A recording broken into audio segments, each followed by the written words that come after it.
Old Man Jenkins lived alone in the decrepit mansion at the edge of town. For decades, the townsfolk avoided the house, spinning tales of dark rituals and ghostly apparitions. Jenkins himself was a shadowy figure, rarely seen but always the subject of hushed conversation. One stormy night, young Emma and her friends dared each other.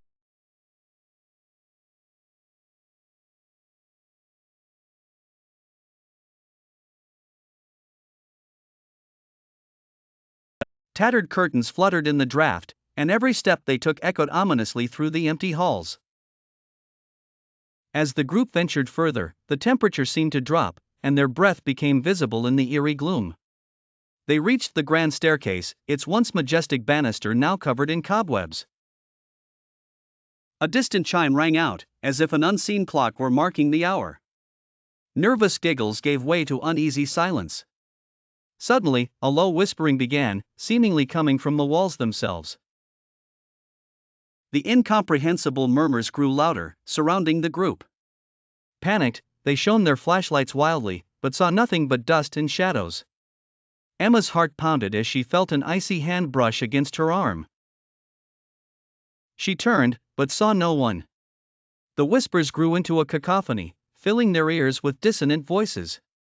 The group tried to flee, but the door slammed shut with a deafening crash. Trapped, they huddled together, their flashlights flickering. Just then, the figure of Old Man Jenkins appeared at the top of the staircase. His eyes were hollow and his mouth twisted into a ghastly smile. "Welcome," he said in a voice that seemed to come from everywhere and nowhere. "You should not have come here." With that, the walls began to close in, and the whispers turned into screams.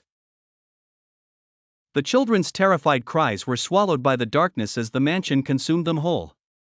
By morning, the house stood silent once more, a mere relic of unspeakable horrors. And Old Man Jenkins? He disappeared, as if he had never existed, leaving only the legends of those who dared to enter and were never seen again.